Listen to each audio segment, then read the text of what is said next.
Why does your physician order lab work?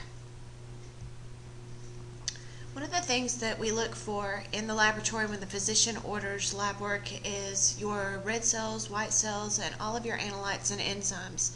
Things like anemia, infections, dehydration, cancer, cardiac risks such as when you're having a heart attack, or genetic risks when you're worried about passing on a bad gene trait to your offspring. One of the main questions that we're asked in the laboratory is why the need for all the tubes. One of the reasons why we do that is each test requires something different, and some of these tubes have additives in them, such as in the case of the blue for the sodium citrate. Red carries no additive. Yellow has thixotropic gel, in which when we centrifuge we separate the cells from the serum. The blue, the purple tube contains EDTA, the green contains lithium heparin, and the gray contains potassium or oxalate or sodium fluoride. They all go to different departments, one of which is hematology, chemistry, coagulation, blood bank or immunohematology, immunology, and sometimes even microbiology for blood cultures.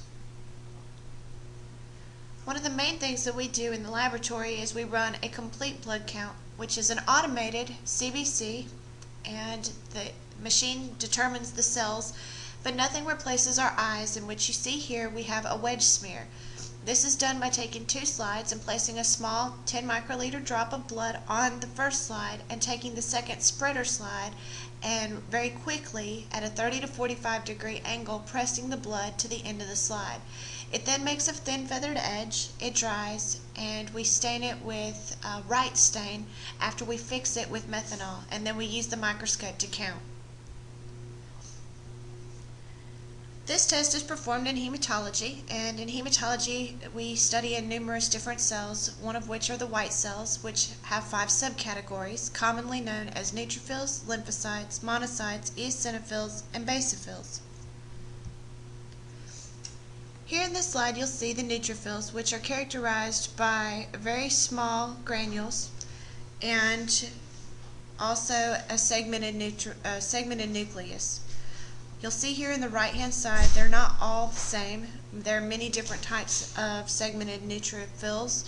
They're activated in bacterial infections, and they perform chemotaxis by utilizing the granules within the cytoplasm, and they serve as phagocytes. Normal and healthy individuals, you will have a count somewhere around 40 to 70%. Anything above 70%, we start indicating that we may potentially have a bacterial infection on our hands. On this screen you see the lymphocytes. They're elevated in viral infections. There are 2 categories, and some scientists dispute that there may be 3. Those are known as your T cells, your B cells, and the third disputed is the NK or natural killer cells. They are characterized, as you can see here, by a very small cell, almost similar in comparison to the size of a red blood cell. They have no granules and very small amounts of cytoplasm and a very large concentric nucleus. The monocytes, as you can see here on the right hand side depicted by the arrow, we have a monocyte as well as a neutrophil and a lymphocyte. You can see here that the size of the monocyte is much larger than that of the other 2 cells. They also have vacuoles, which you can see here on the right, which are little holes within the cytoplasm and allow them to engulf bacteria.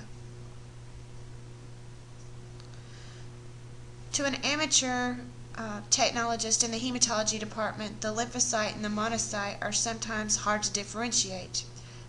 You can see here, when compared side by side, there is a bit of a difference.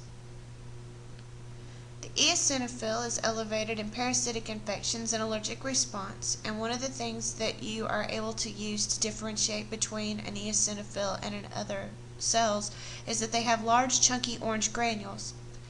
On the right hand side you see here a neutrophil, and you can tell the difference between the 2 granules.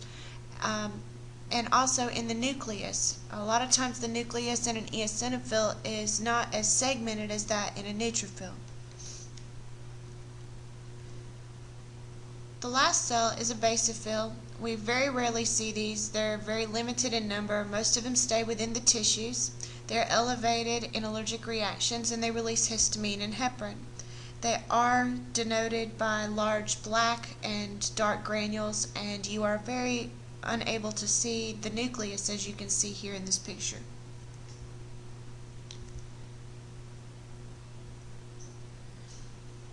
So let's take a look at why we look at the red cells. Here you see normal red cells, and you can look at the central pallor or the small center area of this and see that we have the same color through and through.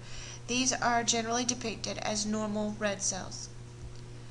Here we look at some disorders. On your left-hand side you see sickle cell anemia, in which the cells are kind of warped and distorted, much like that of a sickle, which is how they depicted their name. It is a very common disorder in the African American population, and as well as some other ethnicities such as the Indian and Oriental populations.